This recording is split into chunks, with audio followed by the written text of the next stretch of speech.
28 फरवरी 2025 को white house में राष्ट्रपति ट्रंप और राष्ट्रपति जेलेंस्की के बीच एक मीटिंग आयोजित की गई, जिसका उद्देश्य रूस यूक्रेन युद्ध को समाप्त करने के लिए शांति वार्ता को बढ़ावा देना था। हालांकि यह बैठक अपेक्षाओं के विपरीत स्ट्रेसफुल रही और दोनों नेताओं के बीच तीखी बहस हुई। बैठक की शुरुआत में राष्ट्रपति ट्रंप ने जेलेंस्की पर रूस के साथ शांति वार्ता में शामिल न होने का आरोप लगाया और उन्हें तानाशाह कहा। उन्होंने यूक्रेन को दी गई अमेरिकी सहायता के बदले फाइनेंशियल पुनर्भुगतान की मांग की और जेलेंस्की पर ग्लोबल सिक्योरिटी को खतरे में डालने का आरोप लगाया। इसके जवाब में राष्ट्रपति जेलेंस्की ने कहा कि यूक्रेन की संप्रभुता और क्षेत्रीय अखंडता के बिना कोई भी शांति वार्ता संभव नहीं है। उन्होंने रूस के आक्रामक रुख और यूक्रेन की जनता की पीड़ा पर जोर दिया। बैठक के दौरान दोनों नेताओं के बीच तनाव इतना बढ़ गया कि राष्ट्रपति ट्रंप ने जेलेंस्की को व्हाइट हाउस से बाहर निकलने के लिए कह दिया।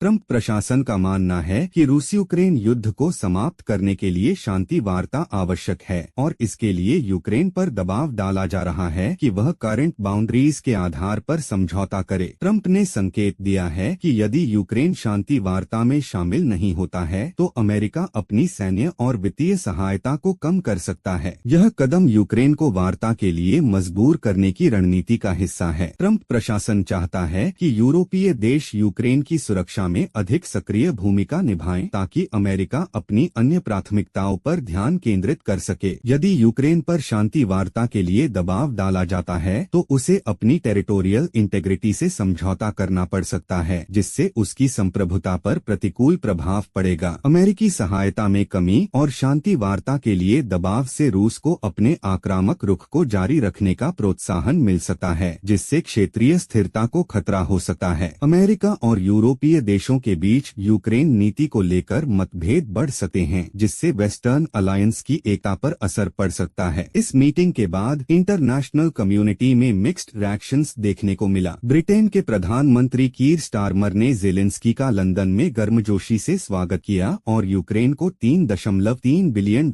का ऋण प्रदान किया, जो यूक्रेन की रक्षा क्षमताओं को मजबूत करने के लिए था। यूरोपीय नेताओं ने भी जेलेंस्की के प्रति समर्थन व्यक्त किया और यूक्रेन के प्रति अपनी कमिटमेंट दोहराई। हालांकि कुछ एक्सपर्ट्स ने चिंता व्यक्त की कि अमेरिकी समर्थन के बिना यूक्रेन को अपनी रक्षा क्षमताओं को बनाए रखने में कठिनाई हो सकती है। यूक्रेन में राष्ट्रपति जेलेंस्की के इस रुख की व्यापक सराहना हुई। कई नागरिकों ने उनके साहस की प्रशंसा की और माना कि उन्होंने देश की गरिमा का पालन किया। हालांकि कुछ लोगों ने चिंता व्यक्त की कि इस घटना से अमेरिका यूक्रेन संबंधों में तनाव बढ़ सकता है, जो यूक्रेन की सुरक्षा के लिए महत्वपूर्ण है। अमेरिका में इस मीटिंग ने पॉलिटिकल डिविजन्स को और गहरा किया। रिपब्लिकन पार्टी के नेताओं ने राष्ट्रपति ट्रंप के रुख का समर्थन किया, जबकि डेमोक्रेटिक पार्टी के नेताओं ने उनकी आलोचना की और जेलेंस्की के प्रति सहानुभूति व्यक्त की। इस घटना के बाद यह सवाल उठता है कि क्या अमेरिका और यूक्रेन के बीच संबंधों में दरार आएगी और इसका रूस यूक्रेन युद्ध पर क्या प्रभाव पड़ेगा। यदि अमेरिका अपनी सहायता कम करता है तो यूरोपीय देशों पर दबाव बढ़ेगा कि वे यूक्रेन की अधिक सहायता करें। इसके अलावा यह घटना वैश्विक राजनीति में शक्ति संतुलन को भी प्रभावित कर सकती है। दोस्तों, राष्ट्रपति ट्रंप और राष्ट्रपति जेलेंस्की के बीच हुई यह मीटिंग न केवल दोनों देशों के लिए बल्कि ग्लोबल पॉलिटिक्स के लिए भी महत्वपूर्ण है। आने वाले दिनों में इस घटना के प्रभाव को देखना महत्वपूर्ण होगा और यह समझना होगा कि यह घटना रूस यूक्रेन युद्ध और अंतर्राष्ट्रीय संबंधों को कैसे प्रभावित करेगी।